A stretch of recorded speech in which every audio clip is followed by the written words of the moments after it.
오늘 주일 2부 예배에 우리에게 은혜 주실 하나님 말씀은 고린도후서 1장 2에서 7절입니다. 찾으신 줄 믿고 성경을 대독합니다. 고린도후서 1장. 하나님 우리 아버지와 주 예수 그리스도로부터 은혜와 평강이 있기를 원하노라. 찬송하리로다. 그는 우리 주 예수 그리스도의 하나님이시요 자비의 아버지시요 모든 위로의 하나님이시며 우리의 모든 환난 중에서 우리를 위로하사 우리로 하여금 하나님께 받는 위로로서 모든 환난 중에 있는 자들을 능히 위로하게 하시는 이시로다. 그리스도의 고난이 우리에게 넘친 것 같이 우리가 받는 위로도 그리스도로 말미암아 넘치는도다. 우리가 환난 당하는 것도 너희가 위로와 구원을 받게 하려는 것이요 우리가 위로를 받는 것도 너희가 위로를 받게 하려는 것이니 이 위로가 너희 속에 역사하여 우리가 받는 것 같은 고난을 너희도 견디게 하느니라. 너희를 위한 우리의 소망이 견고함은 너희가 고난에 참여하는 자가 된 것 같이 위로에도 그러할 줄을 알미라.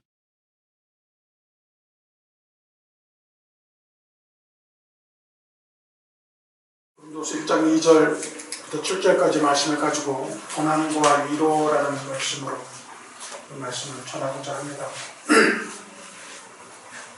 고난 가운데 있으나 오늘 저는 위로의 말씀을 드리려고 하고, 고난 가운데 있으나 화평을 말씀드리고 평화를 말씀드리고 평안을 말씀드리고자 합니다. 이진우 작가라는 사람이 희망 다운로드라는 책에서 이런 말을 써놨네요. 보니까 어느 유치원 선생님이 유치원 아이들과 삶 기술을 이렇게 탐방하고 또 그 자연을 통해서 공부하는 시간을 갖는데 그 옆에 작은 시냇물이 하나 흘렀대요. 근데 그 시냇물이 흐르는데 그 시냇물 소리가 졸졸졸졸 나기도 하고 잘잘잘잘 나기도 하고 콸콸콸콸 나기도 하고 여러 가지 소리를 내니까 유치원 아이들이 소리를 번쩍 들어서 선생님 왜 시냇물은 소리를 내요? 왜 이런 소리가 나요? 이 소리는 졸졸졸인데 왜 저 소리는 잘잘잘이고 저 소리는 콸콸콸 소리가 나요? 라고 물었대요. 그래서 선생님이 그 질문을 받는 순간 자기도 무슨 말을 해야 될지 몰라서 고민을 하고 있자 선생님이 그럼 우리가 이 소리가 왜 나는지 한번 찾아볼까 하면서 여러 가지 책을 같이 아이들과 보면서 그 해답을 찾은 것이 바로 돌멩이들이었다는 그런 얘기가 이진우 작가의 희망 다운로드라는 책에 보면 나와 있다고 합니다. 시냇물이 왜 소리를 내는가에 대한 당연한 질문을 만약 여러분들에게 질문을 한다고 하면 그 답을 어떻게 내리실지는 지금 생각해도 막연하기도 하지만 어떻게 말을 할까 고민이 되기도 하실 겁니다. 환경을 보면 만약 이 모든 물들의 흐름이 스테인리스나 아니면은 겉면이 굉장히 깨끗하고 매끈한 것으로 이렇게 물이 흐르게 했다고 하면 아무 소리도 나지 않았을 거예요. 그 소리가 나는 부분은 그 흐름의 마지막 부분, 떨어지는 부분 쪽에서는 어떠한 소리가 날지는 잠깐 상상해 볼 수도 있을 거라고 생각을 합니다. 소리가 나는 것은 어떤 흐름에 있어서 충격과 마찰과 어떤 그런 그 마찰의 거칠음에 따라서 모양에 따라서 소리가 나는 것을 알 수가 있습니다. 다시 말해서 들쑥날쑥한 돌멩이들이 있어서 시냇물이라는 아름다운 소리를 내기도 하지만 그걸 인생으로 본다고 하면 우리 인생이 너무 매끈하고 아름다운 건 좋을 수 있어요. 그러나 그 흐름에, 인생의 흐름에 있어서 결국 우리 인생이 건강하다거나 또는 완벽하다거나 이렇게 말할 수는 없을 것 같습니다.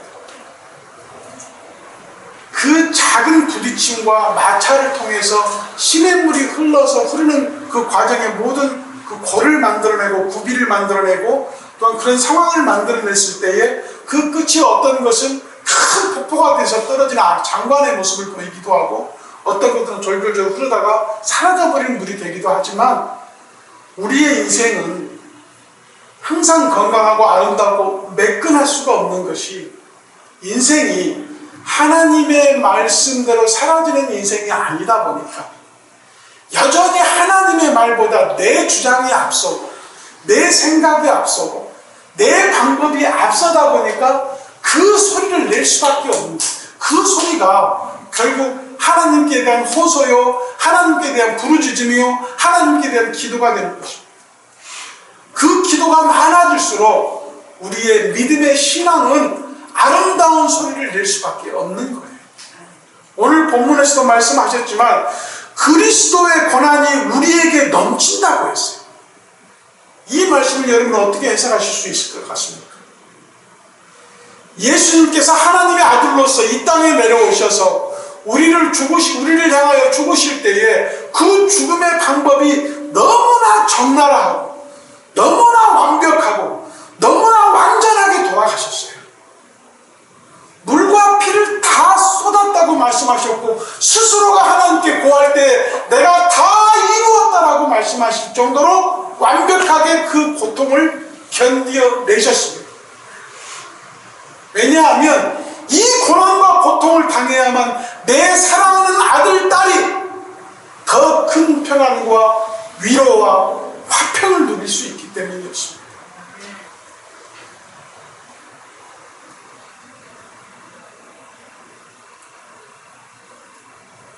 이러한 고난이 넘칠수록 더 큰 위로가 우리에게 존재하게 됩니다. 이러한 아픔이 더 많을수록 하나님의 사랑과 하나님의 은혜가 더 넘치게 도달할 줄로 믿습니다. 사랑하는 성도 여러분, 5절 말씀에 그리스도의 고난이 우리에게 넘치는 것 같이 우리가 받은 위로도 그리스도로 말미암아 넘치게 되는 축복이 여러분들에게 있어야 될 줄로 믿습니다.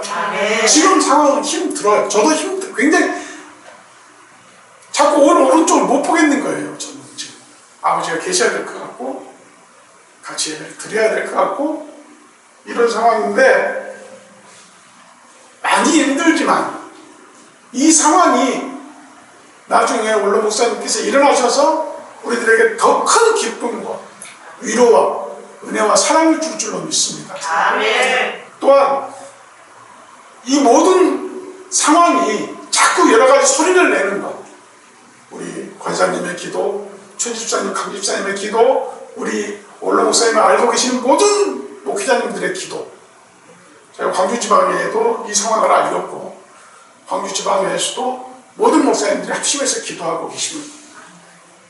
이런 모든 소리가 부딪힘으로 인해서 발생하는 모든 아름다운 소리가 하나님께 도달할 때에 하나님께서 보다를 움직이시고 하늘문을 여시고 우리의 기도대로 하나님께서 역사하시는 놀라운 역사가 있을 줄로 믿습니다. 그 위로를 받자는 얘기예요. 그 상황은 그 마지막은 우리가 알 수가 없으나 그 마지막을 깨끗게 하시고 완벽하게 하시는 놀라운 사랑이 있을 줄로 믿습니다. 아멘. 문둥병 환자가 예수님께 왔을 때에 낫기를 원하는 자에게 I will, 내가 그렇게 하기를 원한다, be clean, 깨끗해지기를 원한다고 하는 그 예수님의 말씀처럼, 또 아침에 설교 들었던 달리다 군처럼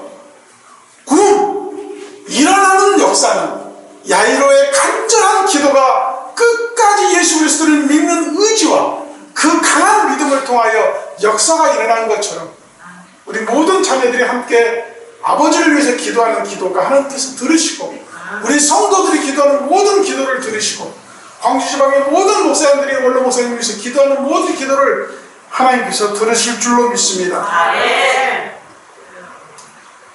하나님께서는 고난만 준비하시지 않으십니다. 시험만 베푸시지 않습니다. 하나님은 고난을 주시되 위로하시고 시험을 주시되 피할 방법을 주시겠다고 하나님께서는 말씀하고 계십니다. 우리의 당한 고난을 다 덮고도 남을 만한 위로, 우리의 아픔을 다 치유하고도 남을 수 있는 그런 치유, 하나님께서 욥을 시험하실 때에 그 모든 것을 다 잃게 하셨지만 하나님께서 욥을 축복하실 때 모든 것을 되돌려 놓으셨어요.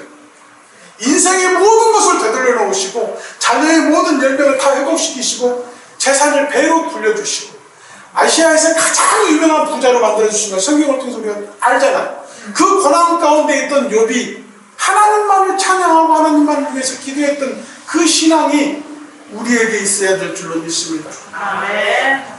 우리 성경에 보면 제가 지난번 설교에서 다윗에 대해서 말씀을 드렸지만 다윗이 하나님께 기름 부음 받은 왕이지만 결국 그가 하나님 앞에 죄를 지어 회개하는 모습을 보면서 눈물의 왕으로 제가 말씀을 드렸었는데 다윗만 봐도 그의 삶은 결코 평탄하지 않았습니다. 그래서 시편에 보면 다윗이 얼마나 많은 눈물로 하나님께 기도했느냐는 것을 제가 지난주에도 말씀드린 잠깐 소개를 하려고 합니다. 베냐민 구시의 말에 의해서 자기의 목숨이 위태워졌을 때에 시편 7편을 통해서 여호와께 기도합니다.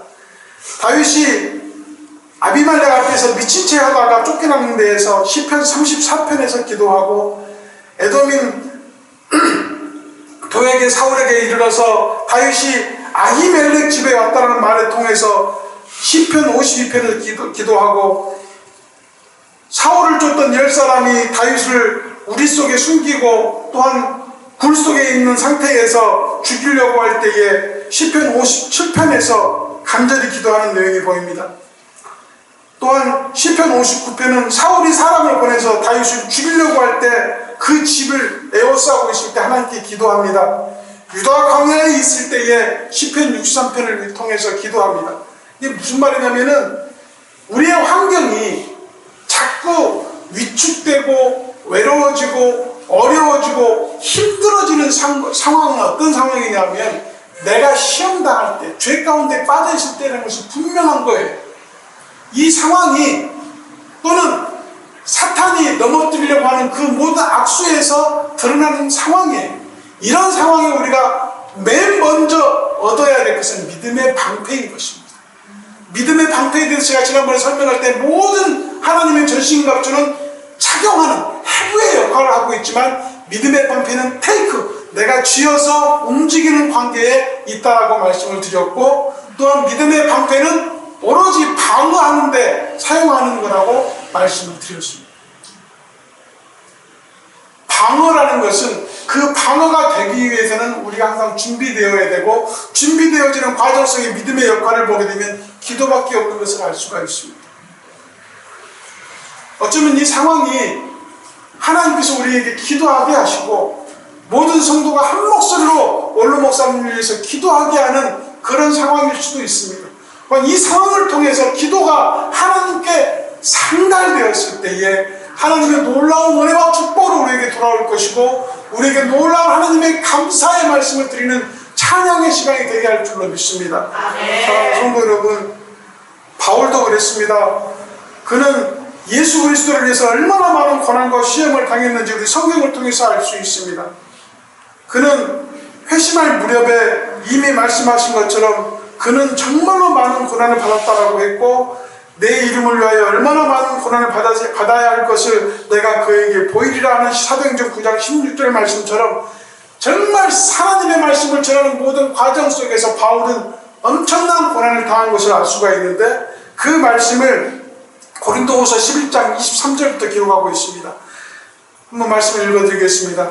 내가 수고를 넘치도록 하고 옥에 갇히기도 더 많이 하고 매도 수없이 맞고 여러 번 죽을 뻔하였으니 유대인들에게 40에서 하나 감한 매를 5번 40에서 하나 39번을 5번 맞니 195대를 맞은 거죠. 맞았으며 4번 패장을 맞고 1번 돌로 맞고 3번 파선하고 일주일을 깊은 바다에서 지냈으며 여러 번 여행하면서 강의 위험과 강도의 위험과 동족의 위험과 이방인의 위험과 시내의 위험과 광야의 위험과 바다의 위험과 거짓 형제 중의 위험을 당하고 또 수고하고 애쓰고 여러 번 자지 못하고 줄이며 목마르고 여러 번 굶고 춥고 헐벗었노라. 이 외의 일은 고사하고 아직도 날마다 내 속을 눌리는 일이 있으니 곧 모든 교회를 위하여 염려하는 것이다 라고 기록했습니다. 아마 그냥 이 말씀 그대로 느낀다고 하면 우리는 이런 고난을 당하지 않을 거예요. 않고 있고 이렇게 심한 환난이나 고통 가운데 있지 않을 것입니다. 그러나 바울은 그 마지막의 염려와 고통을 여전한 교회에 대한 염려와 하나님의 사랑하는 백성들에 대한 염려였습니다. 지금 중화자실에 계시는 원로 목사님도 그 생각일 겁니다. 오늘 주일인데 내가 예배를 드려야 되는데 우리 사랑하는 성도들의 얼굴을 보고 손을 맞잡고 웃어야 되는데 라는 말씀을 가지고 또한 생각을 가지고 누워 계실 것 같습니다. 그러나 우리는 당당하게 오늘 본문 말씀을 기억해야 됩니다. 많은 고난만큼이나 예수 그리스도를 말미암아 더 큰 위로가 넘칠 것을 믿어야 되고 더 큰 은혜와 사랑이 우리에게 임할 것을 믿어야 될 줄로 믿습니다. 우리는 지금 어떻습니까? 우리 삶 속에서 어떤 작은 돌멩이가 하나 우리의 길을 막고 있다고 아파하거나 어려워하거나 힘들어하고 있습니까? 매일, 매주, 매 달마다 들쑥들쑥 일어나는 일상들이 어려움들로 드러나고 있습니까? 나를 힘들게 합니까? 그러나 명심하십시오. 그것들 하나하나가 우리의 삶의 아름다운 가사와 멜로디를 선물할 것입니다. 우리가 보기에는 나의 힘찬 물줄기에 가로막는 하나의 돌멩이고 고난이고 환경이 어려움일지 모르겠으나 사랑하는 성도 여러분, 저는 여러분들에게 찬송가 13장 3절의 말씀을 들려드리고 싶습니다. 우리 주는 사랑이요 빛과 진리이시니 삶이 기쁜 샘이 되어 바다처럼 넘치네. 아버지의 사랑 안에 우리 모두 형제니 서로서로 사랑하게 도와주시옵소서. 우리의 환난이 고난이 넘칠수록 우리의 위로와 사랑은 더 커지고 우리의 어려움이 더 클수록 우리의 입은 더 입을 벌려 하나님께 기도하고 간구하는 신앙으로 변모하고 이러한 기도의 변화를 통하여서 교회가 하나 되고 서로 사랑함을 느낄 수 있을 줄로 믿습니다. 아멘. 하나님께서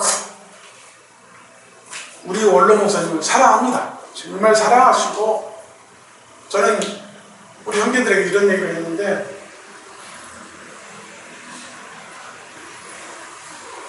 신승균 원로 목사님의 그 인생은 위대한 하나님의 목자로서의 사역을 감당하신 거예요.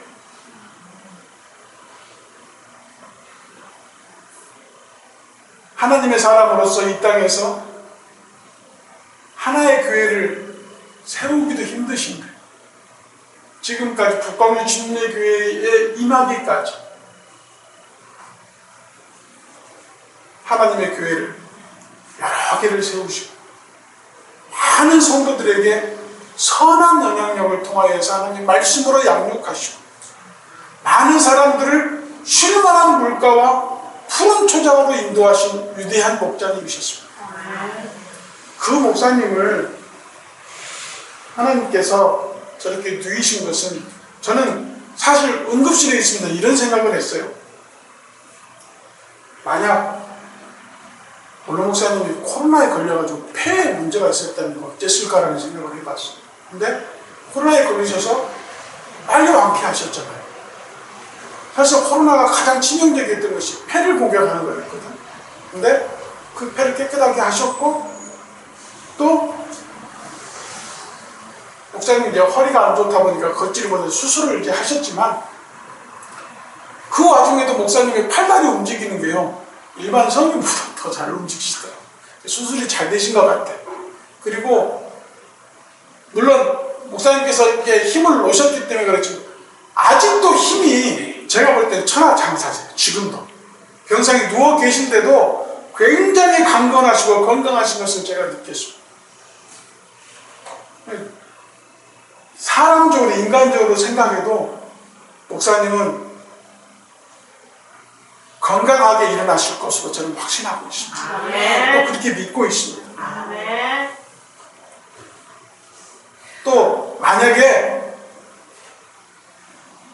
다른 상황이 발생한다 할지라도 아침에 제가 설교하고 말씀드렸던 것처럼 지으신 이도 하나님이시고 보내신 이도 하나님이시고 또한 불러주신 이도 다시 부르실 이도 하나님이시니 우리의 인생은 그냥 하나님께 내어 맡기면 되는 거 아니겠습니까? 그 고난 가운데 내가 있으므로 내가 괴로워서 내가 발버둥 치기보다 하나님께 더욱더 간구하고 기도하는 신앙을 가질 때에 하나님께서 그 끝을 우리 책임져 주실 거 아니에요. 우리는 하나님을 영접함으로 말미암아 영생이라는 것으로 전환되어져서 이미 우리는 죄에서 자유함을 얻고 우리의 삶은 그 마지막에 천국이라는 보장을 받은 상태임으로 말미암아 우리는 더욱더 하나님께 기뻐하고 하나님께 영광 돌리는 신앙을 가져야 될 줄로 믿습니다. 다윗을 위로하신 그 위로, 또한 바울을 위로했던 그 위로가, 또한 믿음의 선진들을 통해서 위로했던 그 위로가 저와 우리 모든 성도들과 또 지금 병상에 계신 우리 원로 목사님과 또 우리 원로 목사님과 하는 모든 성도들이 기도하는 그 기도가 정말 위로받고 하나님의 은혜와 사랑이 넘치는 놀라운 축복이 있는 그러한 고난이 될 줄로 믿습니다. 사랑하는 성도 여러분, 그리스도의 고난이 우리에게 넘치면 우리의 위로도 그리스도로 말미암아 넘치는 놀라운 역사가 우리에게 있듯이 우리 사랑하는 성도님들과 함께 결론적으로 말씀을 드리면서 저는 찬송을 한 장, 복음성을 한 장 부르려고, 기도하는 마음으로 부르려고 합니다. 주보 뒷면에 보시면 달리다 본 찬양이 제가 좀 해놨는데요. 지철이 반주 좀. 이 찬송 부른 다음에 주기도문으로 예배를 마치도록 하겠습니다.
분명히 우리 원로 목사님 구음하실 줄로 믿습니다. 일어나시어서 우리와 함께 예배하시고 하나님을 찬양하시고 우리 모든 성도들을 위해서 기도하시는 또 다른 목자의 사명을 감당하실 줄로 믿습니다. 믿으시고 고난 중이시지만 하나님의 위로 받으시고 하나님께서 우리를 사랑함을 믿으시고 일주일 또 우리 원로 목사님 위해서 기도하는 놀라운 역사의 시간을 함께 보시는 놀라운 일주일이 되시기를 예수님의 이름으로 축복합니다.